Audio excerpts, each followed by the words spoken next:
My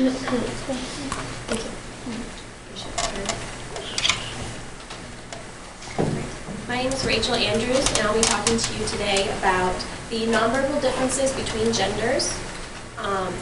During this presentation, I will be talking about what the main differences are between the nonverbals and genders, why there are differences between the genders, and how these could possibly impact you in your life on a day-to-day basis. Have you ever wondered if someone's really into you, or if somebody wants to be your friend, but their nonverbals kind of seem otherwise?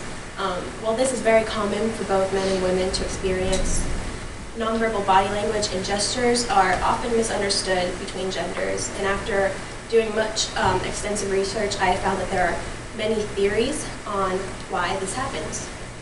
So, main differences in nonverbals between males and females are things such as smiling, nodding, facial expressions, hand gestures, posture, and the touching of others. And this is according to Judith A. Hall, who is an expert in psychology and social relations.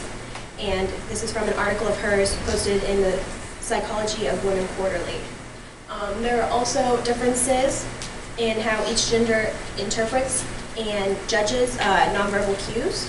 This is according to the article Recall of Nonverbal Cues, Exploring a New Definition of Interpersonal Sensitivity, which is published in the Journal of Nonverbal Behaviors.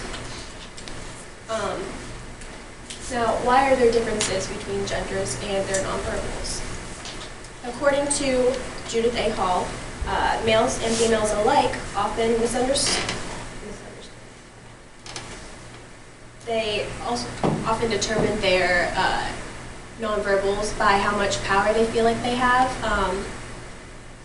and their social status and dominance often control how they feel like to decode and also how to present their nonverbals. And nonverbals that are performed are often paralleled with their gender status feelings, and those are things such as a loud voice, body positions, and interruptions while speaking. And according to the book Nonverbal Communication and Human Interaction, which is written by Judith A. Hall and Mark L. Knapp, girls and women generally score higher on tests of judging and decoding meanings of nonverbal cues than boys and men do. Women often pick up on these smaller cues that people give off more than males, because generally they're more attentive to these things.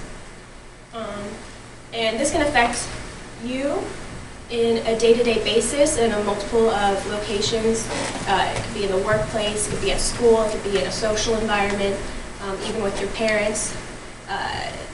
People are often misunderstood because they may be feeling one way and trying to act a different way, but people can determine different nonverbals in different ways, depending on the context of it.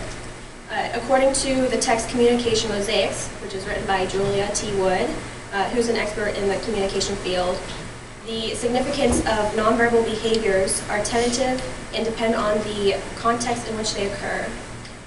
This is important to remember on a day-to-day basis when maybe a friend is like giving you a cold shoulder, or a significant other doesn't seem to be very involved in how you're telling them about how your day is going. So it can also impact you and how others interpret you.